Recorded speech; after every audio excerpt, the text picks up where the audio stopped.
사실 그동안 나는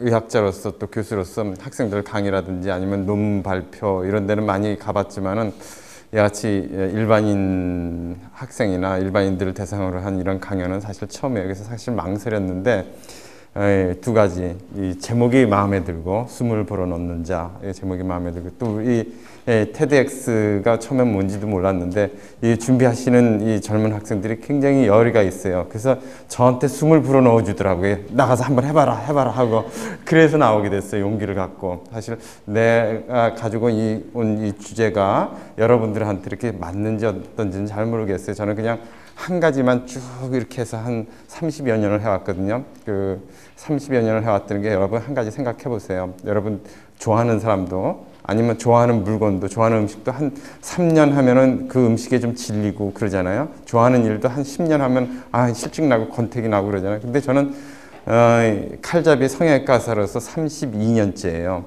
32년째 했는데 아주 열심히 딴 데 거의 한눈도 팔지 않고 그 길만 쭉 왔어요. 근데 너무 재밌는 거예요. 그냥 재밌는 게 아니라 지금도 어저께도 수술하면서 우리 전공의 선생님들한테 그랬어요. 나는 정말 이 일이 나한테 정말 재밌어. 그냥 재밌는 게 아니라 아주 재밌어 죽겠어. 아주 재밌어 죽을 정도로 30년을 했는데도 재밌어 죽겠는 거예요. 그러니까 지루한 게 아니라. 그래서 저는 다시 태어나도 이 성형외과 의사를 했으면 하는 그런 생각을 가지고 있어요. 왜 그런지 한번 같이 보도록 하시죠.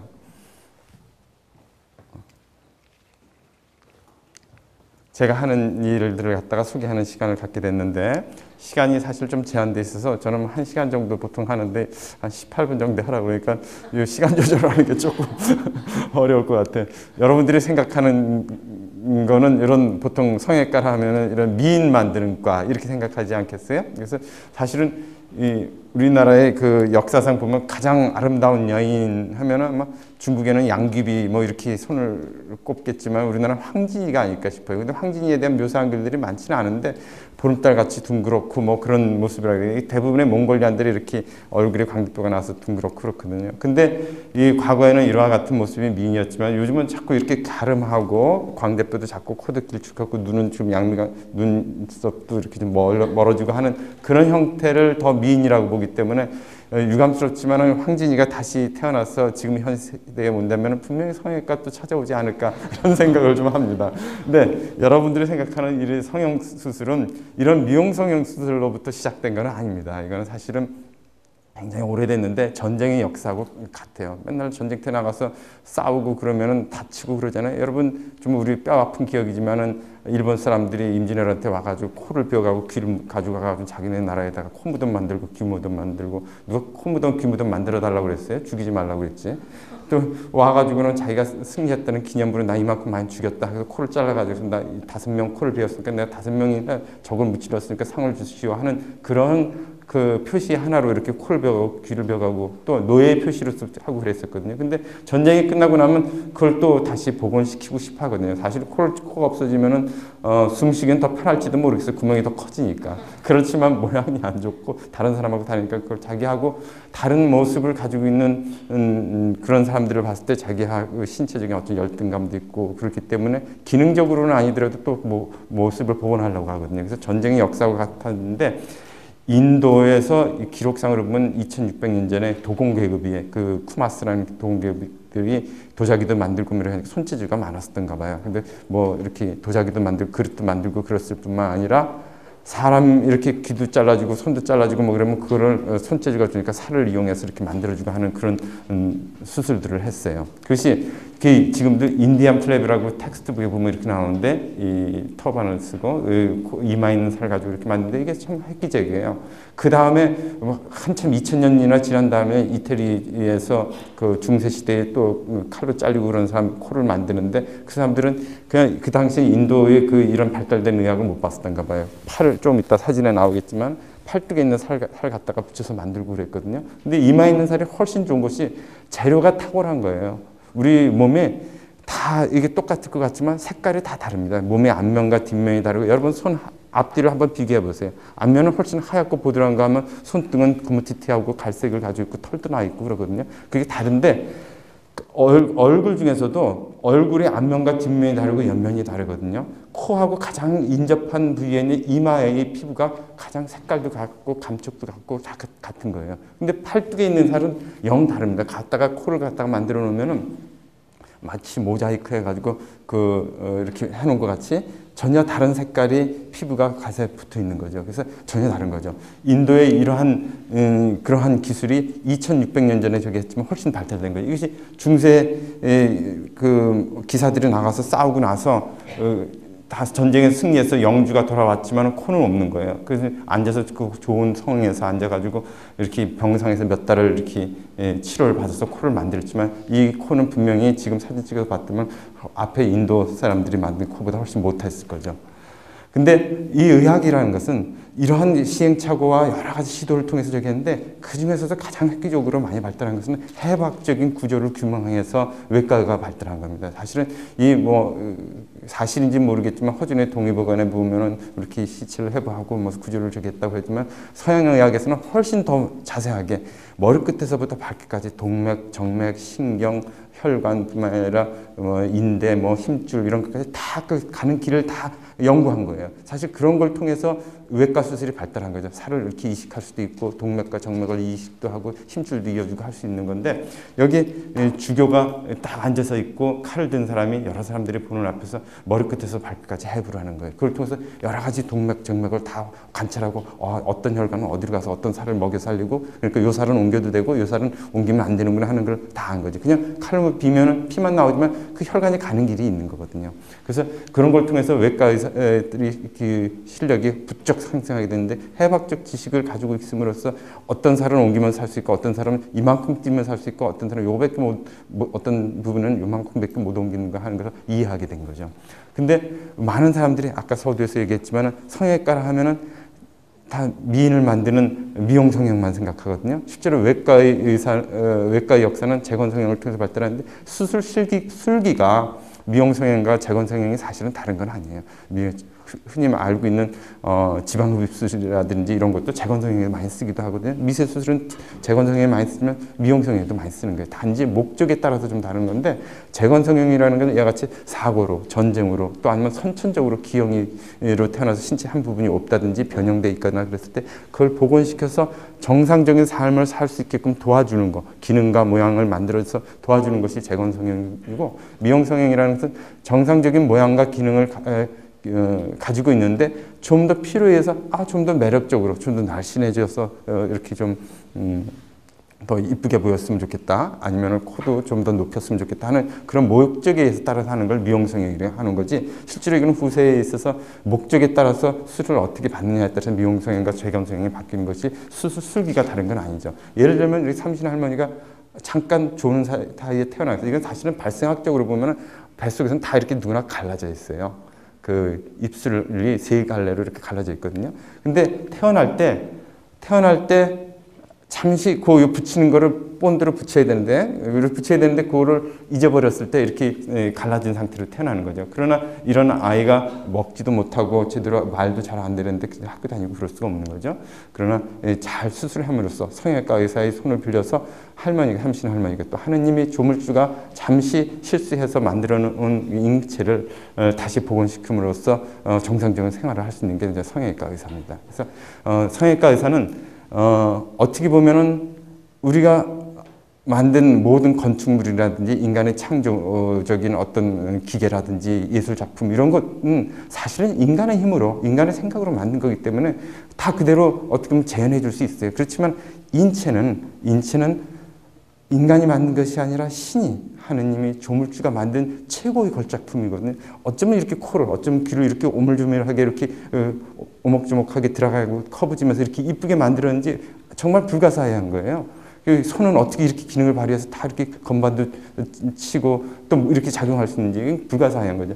이 신의 작품인 인체를 다시 복원시키고 어떻게 사고에서 절단됐든지 암에서 절단됐든지 선천적으로 기형이 된 걸 다시 만들어서 정상적인 형태와 기능을 갖추게 하는 거죠. 그러니까 사람의 작품이 아닌 신의 작품을 다시 재현해 주는 거니까 성형외과 의사의 동기의식이라고 하는 거는 또 프라이드는 사실은 여러분 생각하는 것보다 훨씬 이상입니다. 이런 여러 가지 이유로 성형수술을 받게 되는데 이런 성형수술은 사실은 쉬운 건 아니에요. 때로는 5시간, 때로는 10시간, 때로는 14시간, 때로는 24시간 그렇게 수술해야 될 때도 있어요. 왜? 섬세해요. 또 살아있는 조직이에요. 죽은 흙과 나무를 이용해서 만들고 조각하고 하는 것이 아니라 살아있는 그것도 남의 것이 아니라 자기 살과 피가 나는 그 조직을 이용해서 그 모양을 재현해 줘야 되니까 쉽지가 않은 거죠. 또 같은 재질이 아니에요.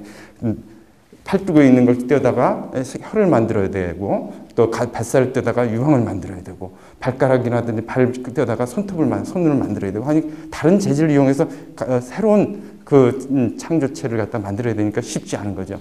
아주 섬세하고 아주 세밀한 그런 작업을 통해서 이루어지는 겁니다. 그런데 이런 것들은 사실은 99%만 성공적으로 이루어졌다고 해서 성공하는 게 아니에요. 이거는 갈라파고스 섬에 120년 된 자이언트 터틀인데 한순간에 잘못해서 단지 1% 부족한 걸로 이렇게 살아있기도 하고 죽기도 하고 그러거든요. 이 재건성형 수술이 그래요. 그냥 수술하면 99%만 되면 성공했어. 훌륭하지. No. 1%가 부족하면 다 죽어버립니다. 0%하고 똑같아요. 그러니까 100%냐 99% 차이는 100%냐 0%의 차이하고 똑같은 거죠. 그래서 성형외과에서는 대단히 많은 스트레스가 필요하고 사실 많은 준비 작업이 필요하고 끊임없이 그런 과정을 통해서 완성된 인치를 재현하는 거죠. 이 아주머니는 안구암으로 눈을 적출하는 그런 수술을 받았어요. 그런데 이 아주머니가 나는 이것만 가지고 수술을 해가지고 암이 잘 났는데 이것만 가지고 안 되겠어요. 날 왜 그러냐고 그랬더니 자기 아들이 둘이 있는데 초등학교 다니는 2학년과 4학년 아들이 있는데 애들 때문에 어쩔 수 없이 학교도 가야 되고 그렇게 하는데 가면은 아이들이 어머니가 애꾸눈이라고 놀린다고 그래요. 근데 수술을 해달라고요. 한 20여 년 전인데 책에도 없고 어디 저널에도 없고 세계에 어디서 발표한 적이 없어요. 근데 정말로 한 100날 밤에도 생각하고 낮에도 생각하고 그랬더니 이렇게 한번 해보자 해가지고 의안을 넣을 수 있게 공간을 만들고 속눈썹도 이식하고 해가지고 눈을 이렇게 만들어서 안경을 끼면 그럴듯하게 보이게 해서 더 이상 이렇게 놀리지 않게끔 아들 친구들이 놀리지 않게끔 해줄 수 있었던 거죠. 성형외과에서는 이렇게 책이 없다 하더라도 자기 창조적인 아이디어를 가지고 필요에 의해서 그걸 만들 수 있는 거예요. 식도를 만들 수도 있어요. 후두암에 걸려서 다 드러내면은 식도를 장을 이식해서 식도를 만드는데 만약에 이걸 장을 이식해서 식도를 만들어야 하면 평생 동안 술도 먹지 못할 뿐만 아니라 맛있는 음식도 먹지 못하고 배에 구멍을 뚫어서 그걸로 음식을 집어넣을 수밖에 없는 거죠. 평생을. 화상을 입어서 손을 못 쓰게 되는 환자도 신경과 혈관이 다 나가는 환자도 이식해서 손을 만들 수 있고 발가락을 이식해가지고 손을 이렇게 만들 수도 있어요. 손가락을. 또 유방암 환자들이 굉장히 많거든요. 유방암으로 수술해가지고 유방을 다 절제하면 한쪽 유방이 다 없는 거예요. 그러나 뱃살을 이용해가지고 유방을 만들므로써 반대편 유방과 똑같은 유방을 이렇게 재현해 줌으로써 자신감 있게 활동도 할 수 있고 또 여러 가지 뭐 부부 생활이라든지 이런 것도 할 수 있는 거죠. 이 아저씨는 53살 된 아저씨인데 수술하러 왔어요. 3살 때 화상을 입어가지고 발등이 정강이뼈에 가서 붙었어요. 자기는 이 발로 걸어 다니기도 하고 농사도 짓고 다 한대요. 그러나 마침 딸이 시집갈 나이가 됐어요. 나는 괜찮지만 내가 이 쩔뚝대면서 이렇게 신부 입장할 때 딸과 이렇게 들어갈 수 없다는 거예요. 난 수술하는 게 정말 무서웠어요. 여태까지 53년 동안 피해 다니고 병원 근처에도 안 가는데 이거 좀 수술해서 다리 좀 펴주세요. 이렇게 하는 거예요. 그래서 정말로 긴 수술 15시간 정도 걸려가지고 뼈도 이식하고 신경도 늘고 심줄도 늘고 수술하고 53년 만에 처음 두 발바닥을 이렇게 디디고 서 있는 사진을 찍은 거예요. 비록 아직 흉이 있어가지고 보기 흉하긴 하지만은 자기 평생에 처음 두 발바닥으로 두 땅을 디디고 서 있는 거죠. 그래서 신부 입장할 때 같이 갈 수 있는 거예요. 치마 입고 싶어서 평생을 졸랐어요. 어려서 화상을 입어가지고. 근데 한 번의 수술로서 이렇게 만들어줄 수 있는 거죠.